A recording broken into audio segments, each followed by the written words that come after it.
Hello மக்களே, welcome to Delhi tax.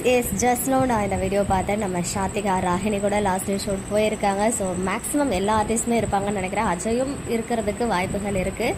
So ரொம்ப ரொம்ப அழகான ஒரு பிக்சர். மேபி இது கூட லாஸ்ட் ஃப்ரேமாக இருக்கலாம். பார்த்தீங்கன்னா நம்ம விஜய் அண்ட் காவேரி, நம்ம வீக்கா மேட்சிங்காக லாஸ்ட்டாக ஒயிட் அண்ட் ஒயிட்டில் ரொம்ப அழகாக மாலையும் கழுத்துமாக இருக்காங்க. நம்ம விஜய் செல்ஃபி எடுக்கிறாங்க. அங்கேருந்து ஃபேமிலி மெம்பர்ஸ், அதாவது நதி ஃபேமிலி மெம்பர்ஸ் எல்லாருமே அங்கே இருக்காங்க. பார்த்துக்கிட்டே இருக்கணும் போல் அவ்வளோ அழகான ஒரு பிக்சர்.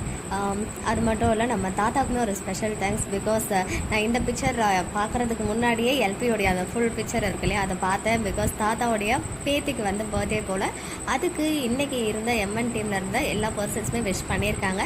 நம்ம சுவாமி, எல்பி, நிவேன், குமரன் உட்பட தாத்தா சாரதாம்மா, சித்தின்னு சொல்லிட்டு எல்லாருமே விஷ் பண்ணியிருந்தாங்க. ஸோ அதனால் அவங்களுடைய பிக்சர்ஸுமே கிடச்சிச்சு. ஸோ அதுக்கப்புறம் ராகினியும் இந்த பிக்சர் வந்து ஷேர் பண்ணிட்டாங்க. ஆப்வியஸ்லி கிளைமேக்ஸ் அப்படின்னாலே நிறைய பேர் குரூப் பிக்சர்ஸ்லாம் ஷேர் பண்ணுவாங்க. ஆஸ் ஆஃப் நவ் இந்த பிக்சர் ஷேர் பண்ணியிருக்காங்க. அண்ட் எல்பியோடைய அந்த yellow colour half sari costume இருக்கு இல்லையா, அந்த பிக்சருமே கிளியர் பிக்சர் வந்து ஜஸ்ட் நவ் ரிவீல் ஆச்சு. எல்லாத்தையுமே இங்கே உங்களுக்காக அப்டேட் பண்ணியிருக்கேன். So maximum of the followers வந்து இப்போ தூங்கி இருப்பீங்கன்னு நினைக்கிறேன். மார்னிங் எந்திரிச்சதும் பார்த்து ரசிங்க. ஓகே மக்களே, நெக்ஸ்ட் வீடியோவில் மீட் பண்ணுறேன்.